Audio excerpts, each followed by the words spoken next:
ഇപ്പോൾ ഒരാൾ രജിസ്ട്രേഷൻ എടുക്കണം, അങ്ങനെ ഒരു ആംഗിളിൽ മൂവ് ചെയ്യണമെന്നുണ്ടെങ്കിൽ ട്രസ്റ്റ് അല്ലാണ്ട് വേറെ ഏതെങ്കിലും ഒരു ഫോമിൽ നമുക്കത് രജിസ്റ്റർ ചെയ്യാനായിട്ട് പറ്റുമോ?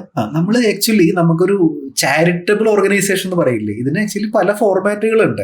അപ്പോൾ വളരെ കോമൺലി നമ്മൾ അറിയുന്ന ഒരു ഫോർമാറ്റാണ് ഈ ട്രസ്റ്റ് എന്ന് പറയുന്നത്.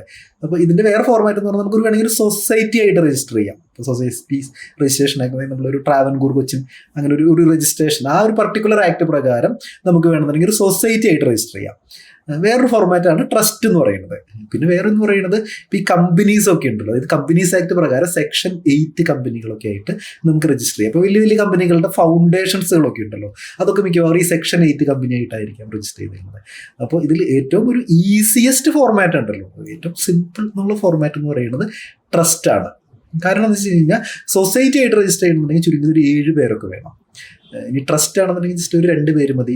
ഇനിയിപ്പോൾ മറ്റേന്ന് പറഞ്ഞു കഴിഞ്ഞാൽ ഒരു കമ്പനി ആണെന്നുണ്ടെങ്കിൽ അവിടെയും കുറച്ച് നമ്പർ ഓഫ്, അതായത് പ്രൈവറ്റ് ലിമിറ്റഡ് കമ്പനി അല്ല, അത് ഒരു ഫൗണ്ടേഷൻ എന്ന് പറയുമ്പോൾ ഒരു പബ്ലിക് ലിമിറ്റഡ് കമ്പനി പോലെ ആയിരിക്കും വരുന്നത്. അപ്പോൾ അവിടെയും 7 പേരുടെയൊക്കെ ആവശ്യമുണ്ട്. മാത്രമല്ല ഇപ്പോൾ കമ്പനിക്കായിട്ട് രജിസ്റ്റർ ചെയ്യുമ്പോൾ കുറച്ചൊരു കോംപ്ലക്സ് ആണ് അതിൻ്റെ പോസിബിലിറ്റീസ്. അപ്പോൾ അങ്ങനെയൊക്കെയുള്ള ഒരുപാട് ബുദ്ധിമുട്ടുകളുണ്ട്.